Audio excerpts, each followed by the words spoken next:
네, 이번 6.13 지방선거는 북미 정상회담에 가려서 그렇게 크게 이슈화가 되지 못하고 있는데요. 지금 상황에서 보면 두 가지는 일단 아닌 것 같습니다. 앞서 기자도 언급을 했지만은 이재명 더불어민주당 경기도지사 후보를 두고 벌어지는 이른바 스캔들 공방, 그리고 인천과 부천 지역을 비하한 발언으로 지금 잦은 탈당했죠. 정태욱 전 한국당 대변인의 이른바 막말 논란인데요. 이틀밖에 남지 않은 선거판을 강타하고 있습니다. 자, 선거 국면에 어떻게 작용할지 얘기 나눠보도록 하겠습니다. 두 분 모셨는데요. 이종훈 정치평론가 그리고 김성한 시사평론가 두 분 모셨습니다. 어서 오십시오. 안녕하세요. 안녕하세요. 자, 저희 기자도 조금 전에 언급을 했는데 지금 이재명 후보의 이른바 스캔들 논란 관련해서 당사자인 김부선 씨가 어제 이제 방송 인터뷰를 했고 오늘은 그 딸이 또 이제 페이스북에 입장을 표명을 했는데, 자, 지금 돌아가는 상황을 보면, 분위기를 보면, 뭐 당에서 전하는 얘기도 보면 이재명 후보 그리고 더불어민주당이 상당히 곤혹스러울 것 같아요. 네, 그렇습니다. 그래서 딸까지 지금 나서고 보니, 그러니까 이거 좀 사실일 가능성이 높지 않느냐라고 하는 생각들을 이제 일단 유권자들이 많이 하게 된 상황이다 이렇게 좀 네. 생각을 하고요. 그러니까 무려 5명이 지금 여성이 지금 나섰습니다. 그러니까 네. 2명의 당사자는 뭐 더 이상 억울해서 못 살겠다라고 직접 이제 증언에 나섰죠. 형수도 지금 나섰고 네. 또 이제 김부선 씨도 그동안의 스캔들 관련해서는 사실은 그러니까 직접적으로 본인과 뭐 그런 불륜 관계였다라고 하는 부분에 대해서 시인을 하지 않다가 네. 이번에 이제 인터뷰를 통해서 직접 시인하고 나섰습니다. 게다가 지금 뭐 이제 지금 요 공지영 작가라든가 고은광 씨 같은 분이 또 이제 일단 후원자로 어떻게 보면 나섰고, 거기에 더해서 직접 당사자는 아니지만 그 당사자의 딸인 지금 이제 딸까지 지금 나선 이제 이런 상황이 이제 돼버려서 지금 사실은 이재명 시장 측에서 명예훼손죄로 다 이 고소고발을 하게 되면 네. 이게 좀 설령 내용이 사실이라 하더라도 네. 지금 이제 어찌됐건 적시가 된 공개적으로 적시가 된 상황이어서 다 처벌될 가능성이 굉장히 높습니다. 자, 그런데 처벌될 걸 알면서 지금 5명이 지금 다 나섰다라고 한다면, 그러니까 유권자들도 이제 생각이 조금 이제까지는 의혹만 갔던 상황에서 그보다는 좀 한 단계 더 좀 더 신빙성이 높은 상황으로 이제 일단 판단을 내릴 가능성이 이제 높아졌는데, 네. 그렇다고 해서 과연 이게 이제 선거에 직접 영향을 미칠 것인가, 네. 표심에 어느 정도 영향을 미칠 것인가는 여전히 약간 조금 이제 의구심을 가질 수밖에 없는 것이, 증언은 사실은 다 나왔어요. 그런데 결정적인 물증은 아직까지도 그럼에도 불구하고 나오지 않았다. 이게 이제 사실은 이제 변수라고 이제 봐야 되겠습니다. 네. 자, 김성한 평론가님, 지금 어찌됐든 지금 당사자는 계속해서 일관된 입장 아닙니까? 네, 그렇죠. 이게 사실과 다르다는 거죠. 네, 이재명 후보 쪽에서는 아직 뭐 인정을 하고 있지는 않은데요. 네. 그러니까 부적절한 관계, 이렇게 표현하는 게 가장 중립적인 표현이 되지 않을까 싶은 네. 생각이 드는데요. 그 부분에 대해서 말씀하셨던 것처럼 명확한 증거가 지금 나오지 않은 상황이기 때문에 그래서 부인하는 것인지 아니면 서로 기억하는 게 달라서 부인하는 것인지 뭐 어떤 건지는 정확하게 모르지만 명확한 것은 어찌됐든 그런 부적절한 관계가 없었다고 하는 게 이재명 후보 쪽의 얘기인 것 같습니다. 예. 근데 뭐 방금 전에도 말씀하셨던 것처럼 민주당이나 이재명 후보 쪽 입장에서는 분명히 악재인 것만은 사실이고요. 그동안에는 사실은 후보 쪽에서 주로 이제 김영환 후보 쪽에서 적극적으로 이 문제 제기를 해왔었고, 네. 그래서 네거티브적인 측면으로 유권자들한테 인식됐던 게 있었거든요. 예. 근데 그 김부선 씨가 직접 당사자가 나섬으로 인해서 결국은 두 사람의 부적절한 관계가 있었을 가능성이 높다는 인식을 유권자들한테 갖도록 했다. 이런 면에서는 후보를 검증하는 또 하나의 판단 기준을 제시했다고 하는 점에서는 이재명 후보 쪽 입장에서는 악재인 것만은 틀림이 없어 보입니다. 네. 자, 지금 어쨌든 민주당의 입장은 이게 정책 선거가 아니고 네거티브다라는, 검증이 아니다라는 입장을 계속해서 견지하고 있는데, 지금 앞으로도 계속 이제 선거 이틀밖에 안 남았는데 같은 기조로 나갈 것으로 보십니까?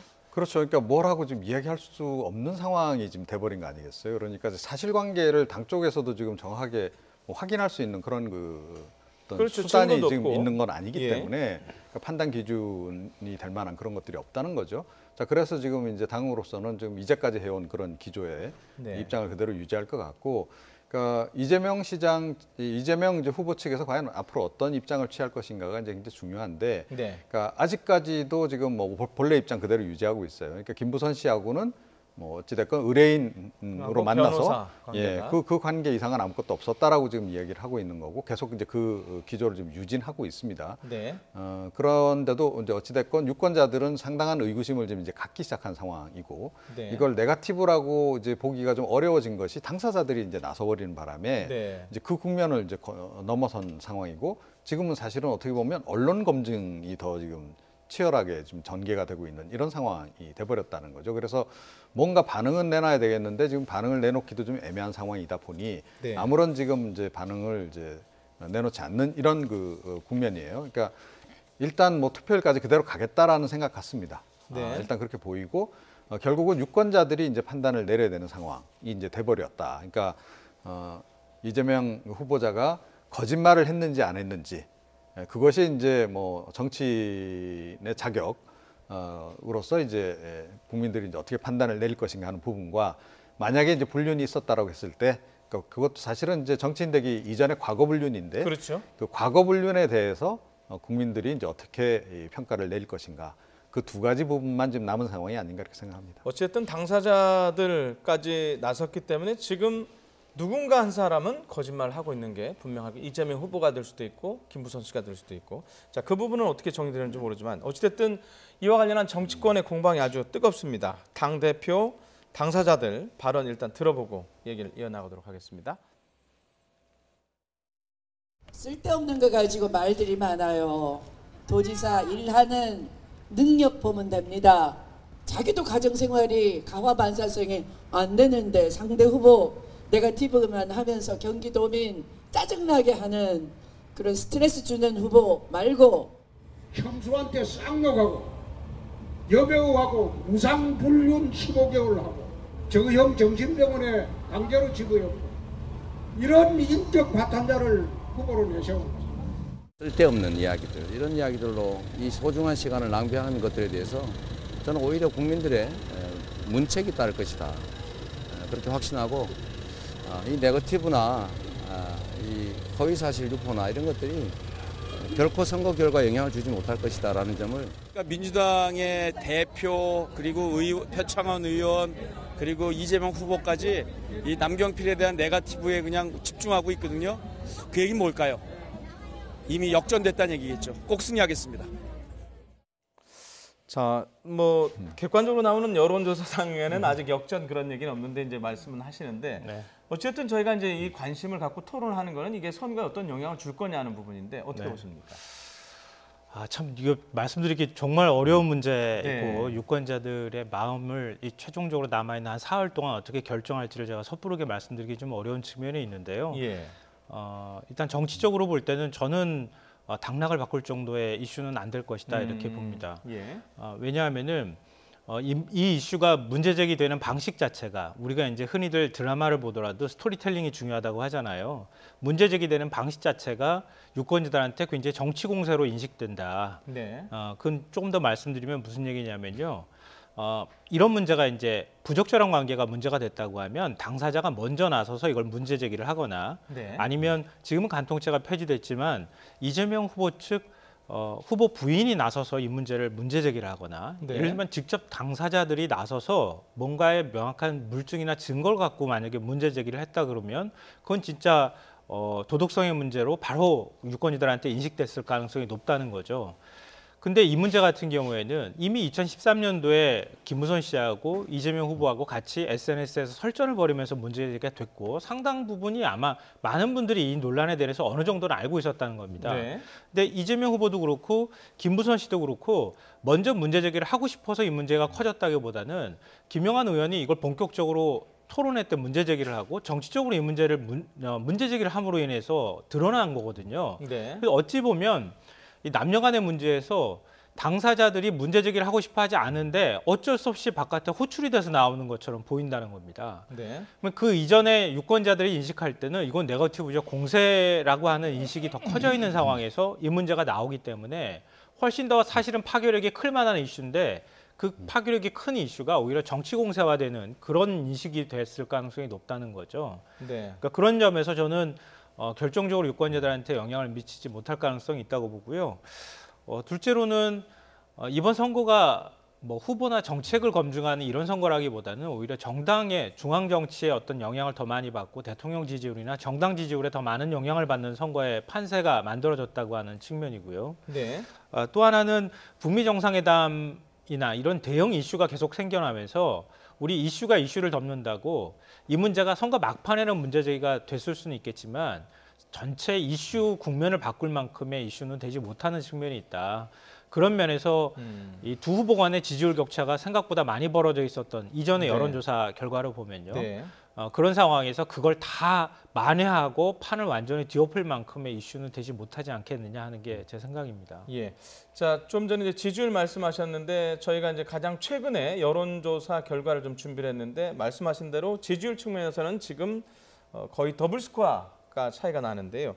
자, 이렇게 되면 만약에 말씀하신 대로 크게 뭐 대세는 영향을 못 준다 하면 여론조사대로라고 하면 만약에 이재명 후보가 당선이 된다고 하면 이제 당선된 이후에는 이 문제는 묻힐까요? 어떻게 될까요? 그러니까 뭐 이제 그럴 가능성이 현재로서 높다 이렇게 봐야 되겠습니다. 그러니까 처벌할 수 있는 그런 그 법적 근거 뭐 이런 것들이 지금 이제 이 경우는 좀 애매모호하다라는 거죠. 그래서 이미 사실은 뭐 10년이 넘은 그러니까 얘기죠. 뭐 예. 굉장히 오래되기도 했고 예. 또 이제 사실은 또 증거로 보자면 그러니까 김부선 씨가 중간에 또 이제 이재명 씨하고 자기는 뭐 그런 관계가 아니다라고 이제 써놓은 그런 그 두 차례 정도 예. 이미 부인을 했었죠. 그런 예. 내용도 있다는 거죠. 그게 이제 재판에서는 오히려 더 공식적인 그러니까 물증으로 활용될 가능성이 높다는 겁니다. 그래서 여러 가지로 불리합니다. 그리고 김부선 씨가 뭐 추가로 그러니까 사실은 뭔가 이렇게 확실한 물증을 내놓는다면 이제 모르겠으나 지금 이제 상황은 그렇지 않고 지금 뭐 딸이 이제 공개한 내용을 보더라도 사진을 본인이 폐기했다라는 거 아니겠어요? 예. 그러니까 어떻게 보면 가장 결정적인 물증일 수 있는 그 사진을 이제 이재명 후보와 함께 찍은 것으로 추정되는 그런 사진이 지금 이제 없는 그런 상황이라는 겁니다. 그래서 뭐 그럼에도 불구하고 지금 이제 뭐 문제 제기는 김영환 후보 측에서 현행범이다. 네. 그러니까 허위 사실 뭐 유포하고 있다라고 지금 이야기를 해요. 그러니까 이재명 후보 측에서 상대방들에 대해서 이제 허위 사실을 유포하고 있다라는 얘기인데 허위 사실 선거와 관련한 허위 사실 유포죄도 사실은 상대 후보에 대해서 이제 그런 허위 사실을 유포했을 경우에 해당한다는 거죠. 그래서 김부선 씨에 대해서 뭐 난 사실이 아니다라고 이야기한 부분을 그걸 허위 사실 유포로 이제 죄를 이제 물을 수 있느냐 하는 부분도 여전히 의문으로 좀 남아 있습니다. 그래서 이 부분은 또 설령 이제 또 뭔가 물증이 나온다 하더라도 어떤 사인 간의 명예훼손 죄 서로 이제 그것을 공방을 벌일 수는 있으나 정치적으로 그렇다 그래서 이게 과연 타격을 줄 수 있을 것인가? 그럼 제가 이제 법률 전문가가 아니라서 뭐라고 예. 이제 명쾌하게 말씀드릴 수는 없으나 법률적으로 뭔가 문제가 돼가지고 이재명 시장이 중도에 뭐 지금 지사직을 사퇴하는 그런 일이 벌어질 가능성은 별로 높지 않다 이렇게 생각을 합니다. 네. 자, 알겠습니다. 자, 이른바 스캔들 논란은 이 정도 해서 졌고요. 한국당 복병 또 한번 살펴보도록 하겠습니다. 정태욱 한국당 전 대변인이 실은 저희 방송에 출연해서 한 얘기였는데 이게 지금 상당히 논란이 커지고 있습니다. 일단 그 발언 내용을 들어보고 말씀을 이어가도록 하겠습니다. 인천이라는 도시 자체가 그렇습니다. 지방에서 생활이 어려워가지고 올 때에 제대로 일자리를 가지고 오는 사람들은 서울로 옵니다. 그렇지만은 그런 일자리를 가지지를 못하지만은 지방을 떠나야 될 사람들이 인천에 오기 때문에 아까 얘기했던 실업률, 가계부채, 자살률 이런 거 있지만 그거 이외에 또 꼴찌 있습니다.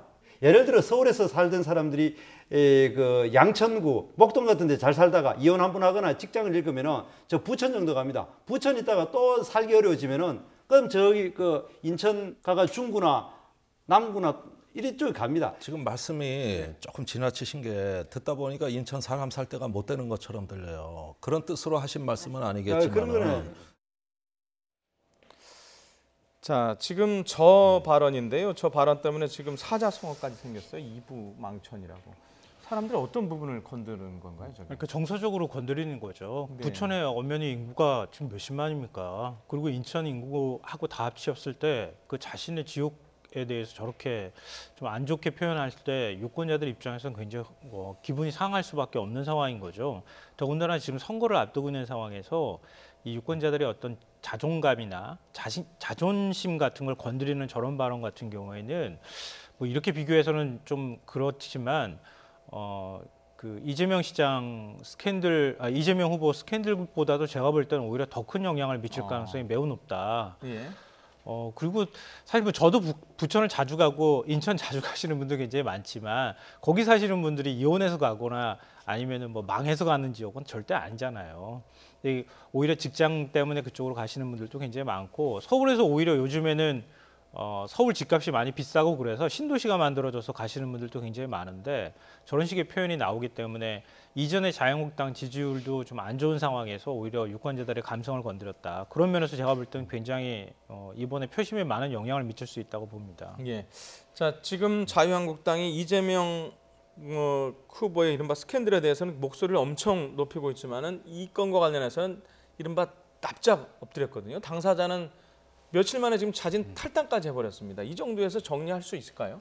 그러니까 이제 뭐 막판에 악재가 불거지니까 이제 급한 대로 네. 꼬리 자르기를 이제 하는 거죠. 그런데 이미 영향은 다 미쳤다. 네. 라고 생각을 해요.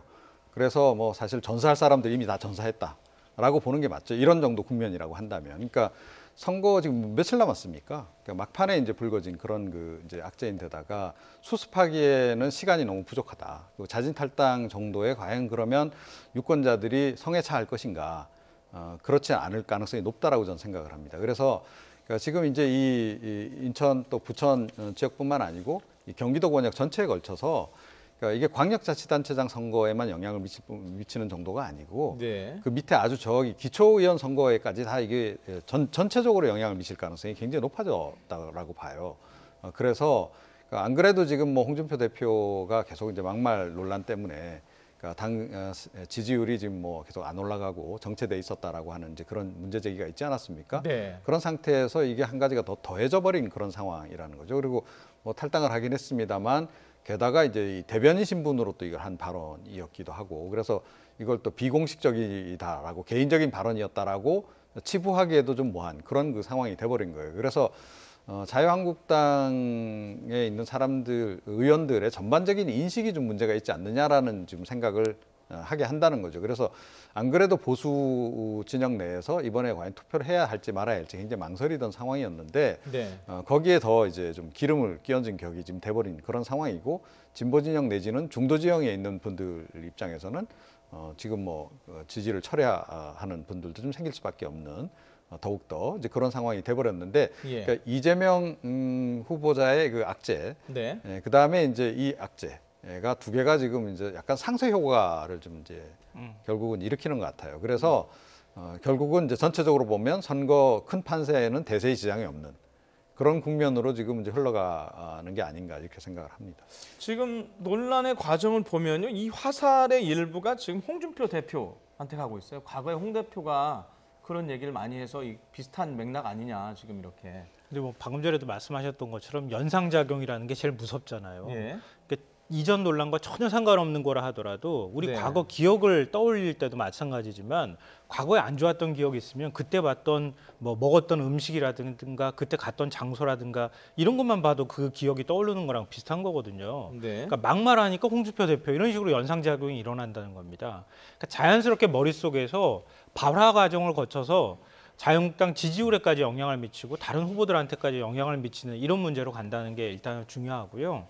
또 하나는 우리 선거판에서는 오히려 찬반 논란을 불러일으키잖아요. 보통의 경우에는. 왜냐하면 특정한 이슈나 정책들을 찬반을 나눌 수 있는 이슈를 제기를 하면 오히려 지지층을 결집하게 만들고 지금 다른 후보 진영과 자신의 후보 진영을 명확하게 구분하면서 지지율을 끌어오는 효과가 있거든요. 근데 모든 사람이 부인하거나 아니면은 이견을 달 수 없을 만큼의 막말이 나오면 그건 정말 치명타가 될 수밖에 없습니다. 선거 공간에서. 근데 바로 이번 발언이 그런 발언의 일종이다. 그런 이슈다. 그런 점에서 자유한국당 입장에서는 굉장히 악재가 될 수밖에 없을 것 같습니다. 예. 자, 어쨌든 지금 여론조사 기관들은 이른바 이 돌발 악재 이전과 이후가 어떻게 여론이 변하는지 면밀하게 보고 있을 텐데요. 선거가 끝나면 알게 되겠죠. 이게 어떻게 그렇습니다. 영향을 줬는지. 그렇습니다. 자, 지금까지 두 가지 알아봤습니다. 스캔들 관련 의혹 그리고 이부망천 발언 논란이었습니다. 자, 이종훈 평론가님, 김성환 평론가님이었습니다. 두 분 고맙습니다.